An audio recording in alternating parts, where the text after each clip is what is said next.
આગળની પ્રવૃત્તિની અંદર આપણે એવું જોયું કે અંતર્ગોળ અરીસા દ્વારા આપણે સૂર્યનું શું મેળવ્યું પ્રતિબિંબ મેળવવાની પ્રવૃત્તિ કરી હતી। સૂર્ય આપણાથી કેવા અંતરે રહેલો છે? અનંત અંતરે રહેલો છે। તો અનંત અંતરે રહેલી વસ્તુનું આપણને કેવું પ્રતિબિંબ જોવા મળ્યું? બિંદુવત પ્રતિબિંબ જોવા મળ્યું। એટલે કે એ પ્રતિબિંબને આપણે જોઈ શકીએ છીએ અને પડદા પર શું કરી શકીએ છીએ? મેળવી શકીએ છીએ। તો એ પ્રતિબિંબ પડદા પર મેળવી શકાય છે માટે એને કેવું પ્રતિબિંબ કહેવાય? વાસ્તવિક પ્રતિબિંબ કહેવાય।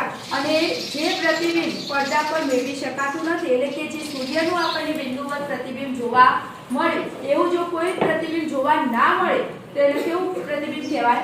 આભાસી પ્રતિબિંબ કહેવાય। એટલે કે જે પ્રતિબિંબને પડદા પર ઝીલી શકાતું નથી એટલે કે પડદા પર મેળવી શકાતું નથી તેને કેવું પ્રતિબિંબ કહેવાય?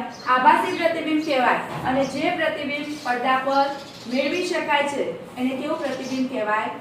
વાસ્તવિક પ્રતિબિંબ કહેવાય। તો અંતર્ગોળ અરીસા દ્વારા આપણને સૂર્યનું પ્રતિબિંબ જોવા મળ્યું માટે એક પોઈન્ટ એવો પણ કહી શકાય કે અંતર્ગોળ અરીસા દ્વારા કેવું પ્રતિબિંબ મળે છે?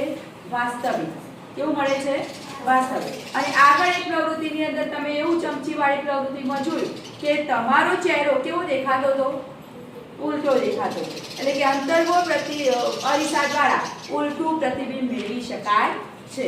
તો અહીંયા તમે બે લાક્ષણિકતાઓ શીખી ગયા કે અંતર્ગોળ અરીસા દ્વારા આપણને વાસ્તવિક પ્રતિબિંબ મળે છે, ઉલટું પ્રતિબિંબ મળે છે। તમે અંતર વધારે હોય તો કેવું મળતું હતું?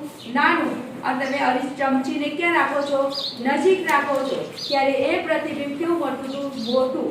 અને ચહેરો કેવો દેખાતો હતો? સીધો। એટલે એના એક ગુણધર્મની અંદર એવું પણ જોવા મળે અંતર ઓછું હોય તો અંતર્ગોળ અરીસાની અંદર આભાસી અને ચત્તુ અને મોટું પ્રતિબિંબ આપણને મળે છે।